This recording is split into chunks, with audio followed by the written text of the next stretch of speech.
Il était une fois un garçon nommé Léo qui vivait en ville avec ses parents. Chaque été, Léo attendait avec impatience les vacances, car c'était le seul moment de l'année où il pouvait rendre visite à ses grands-parents à la campagne. Un beau matin de juillet, Léo et ses parents montèrent dans la voiture pour le long voyage jusqu'à la maison de ses grands-parents. Après quelques heures de route, ils arrivèrent enfin.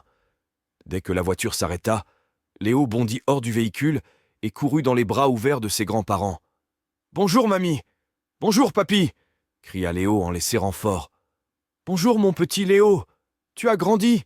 dit sa grand-mère en l'embrassant sur la joue. La maison de ses grands-parents était située au milieu d'une belle vallée verte, entourée de champs de fleurs et de forêts. Chaque jour, Léo avait de nouvelles aventures à vivre.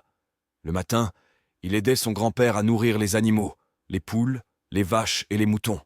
Il adorait donner du grain aux poules et écouter le chant du coq. Un jour, son grand-père lui montra comment traire une vache.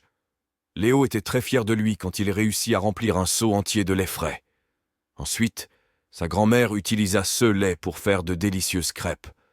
Léo les dégustait avec du miel qu'il avait aidé à récolter dans les ruches. L'après-midi, Léo et son grand-père allaient souvent pêcher à la rivière. Ils s'asseyaient tranquillement sur la rive, observant les poissons nager sous l'eau. Parfois, Léo attrapait un poisson, et son grand-père lui apprenait comment le relâcher délicatement dans l'eau. Le soir, après un bon dîner préparé par sa grand-mère, Léo écoutait les histoires que son grand-père racontait. C'étaient des récits passionnants de son enfance, des aventures avec des animaux de la forêt. Léo adorait ces moments et les écoutait avec des étoiles dans les yeux. Les jours passèrent vite, et bientôt il fut temps pour Léo de retourner en ville.